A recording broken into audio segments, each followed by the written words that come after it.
I have absolute baskets full of scrap yarn that I have been saving for years because I have been wanting to try this historical way of recycling and reusing old yarn scraps. The Victorians had shoddy mills that would turn these yarn scraps into recycled yarn that could be reused. This is my first time trying it, so there are a lot of improvements that I could make, but I'm very excited that I did end up with some reusable yarn. I'm about to go knit up a swatch of this to sample how this is going to knit up, but why don't I take you back to the beginning of this process where I first sorted through all of these scraps to decide what to recycle for my first ever try at making like an at-home shoddy mill. For my first time trying to turn my waste scrap yarn into new actually usable yarn, I wanted to kind of stick with the blue range of colors.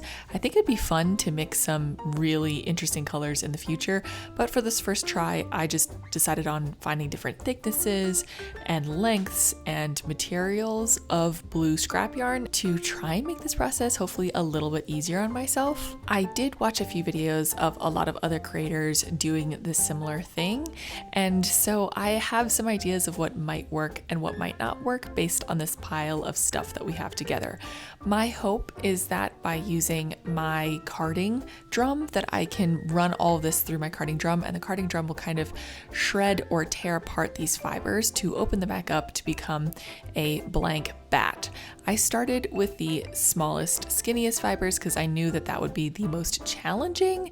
And yeah, as you can see, this isn't super successful on the drum carder. Rather than opening up the fibers and turning them back fluffy, it's just kind of unraveling them and wrapping the string around the drum of my drum carder, which isn't great for my drum carder, and it's also not going to be good to spin from. I really tried to see if I can have the teeth of the carding cloth on my drum carder kind of rip this apart or pick it apart, but I really need a true what's called garnetting machine to do that. I then tested it with the thickest bit of wool that I had, and this is doing exactly what I want the drum carder to do. You can see that it's kind of opening up that yarn again, pulling it apart and getting it back into its like original pre-spun form. So after testing a few of these different yarns, I realized that the small, like little ones are just not going to work on my particular drum carder to shred them apart. They just are kind of like long, tangly spaghetti, and it's not going to be any fun to try to spin this, and it's not really going to be incorporated yarn. I think I have an idea of what to do with this because, again, I watched some other people's videos on how they do this, and they turn these into what are called wool neps, which is really fun. So stay tuned. You'll see what that means if you don't know what that means yet. And instead, I think I'm just going to spin from that really thick yarn as my base. And I have plenty of it to basically turn it back into raw wool.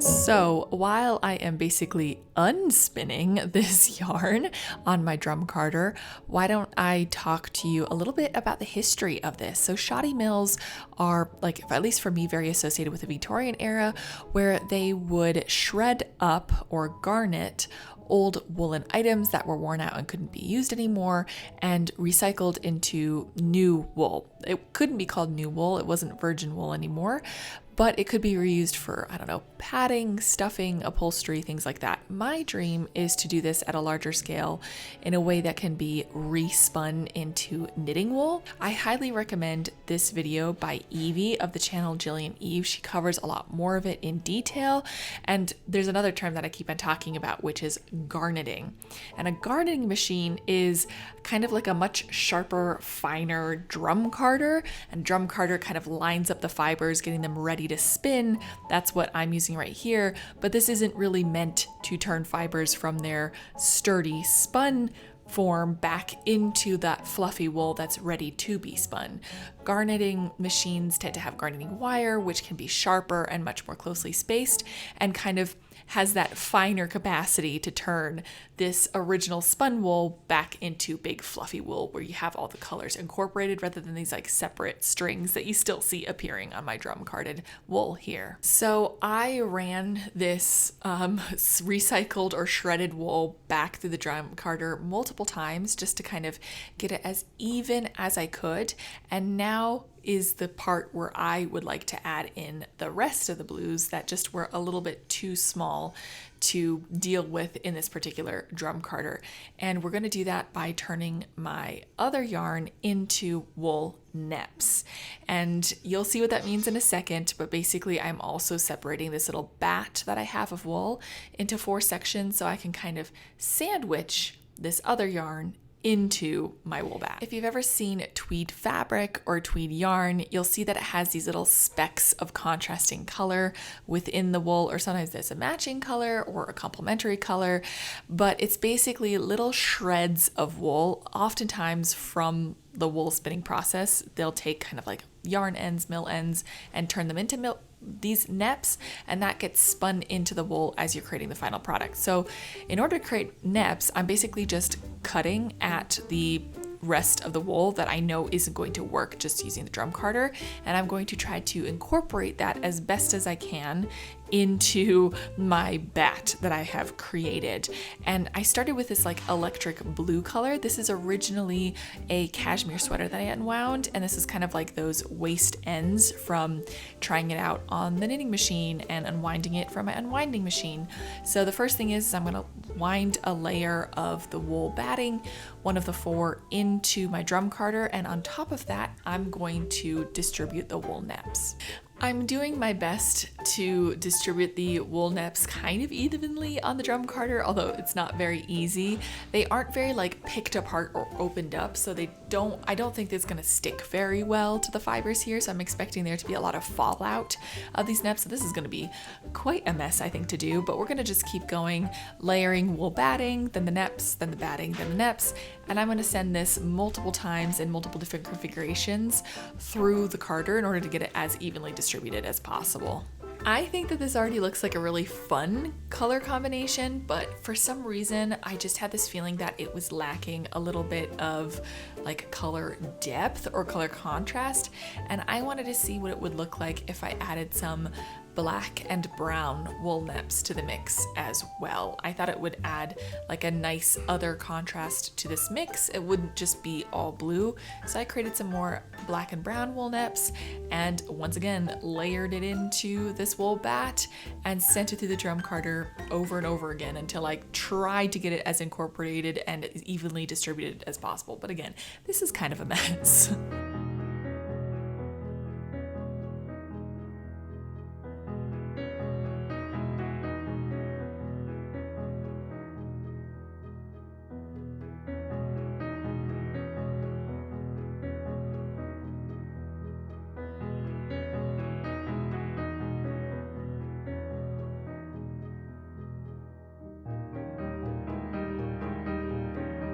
There's something really relaxing about disappearing into a vintage project like this, but unfortunately I still live in the modern world where one of the least charming problems is how much of our personal information gets collected, posted, and sold online. So before I keep going, I wanted to thank today's sponsor, Incogni, which helps remove your personal information from the web. Things like your address, phone number, email, relatives information, and other details that can end up on people's search sites, online directories, and data broker databases. The annoying thing is, even if you ask one site to remove your information, it can pop back up again somewhere else. That's why I really like that Incogni handles the process for you. You create your account, give the minimum information required, authorize them to act on your behalf, and then they send repeated removal requests to data brokers and people search sites they cover. And with the unlimited plan, they also have custom removals, which means that if you find a specific link where your personal information is exposed, you can send it to Incogni and a privacy expert will work on getting it removed for you, which is very appealing to me because I don't want to spend my crafting time trying to get my information removed from the internet. So if you want to take back control of your personal data, go to the link in my description and use my code to get 60% off of the annual plans. Incogni also has a 30-day money-back guarantee, so you can try it risk-free. Thank you again so much for Incogni sponsoring this video. It makes videos like this even possible, I've lost count of how many times this bat has gone through the drum carder, but I decided finally that it was time to sit down and try to spin this into some yarn.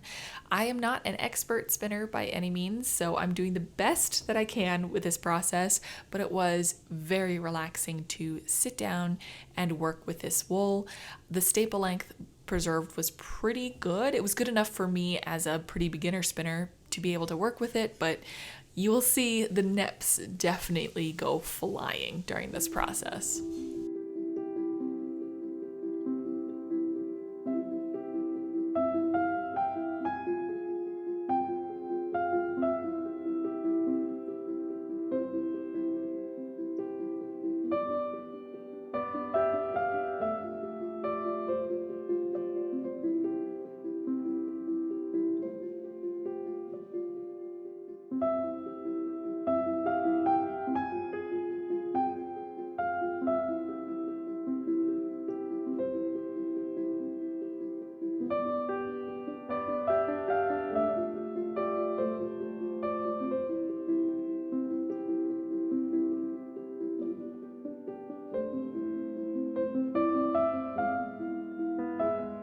Before I spun the wool, I did actually weigh the wool bat, and it weighed around 74 grams. And so I split it in half by weight, and I spun 2 of my bobbins full, and then I plied it back onto itself. So I created a 2-ply yarn. You can see here how the wool neps kind of stand out. I prefer the neps to be a little bit more integrated into the yarn itself. To me, this looks a little bit like eyelash yarn, which isn't really a texture that I prefer in the yarn that I use for my crocheting, knitting, or weaving. But again, this is my first attempt, so there's plenty of learning for me to do here.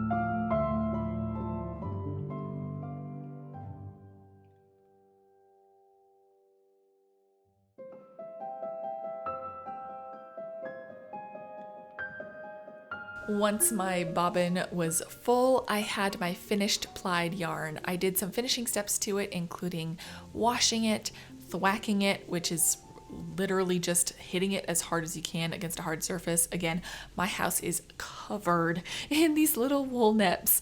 They shed everywhere. But then I wound it into a center pole ball, and I want to have a look at it and maybe knit a swatch out of it, because I think this is some of the most interesting yarn that I have ever created.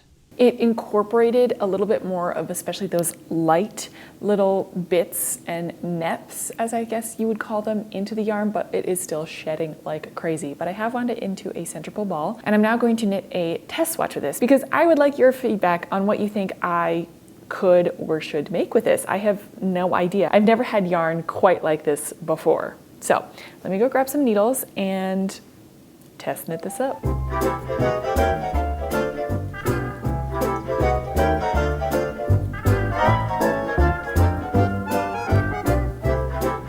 So the swatch is done, so you can kind of see how this yarn comes together.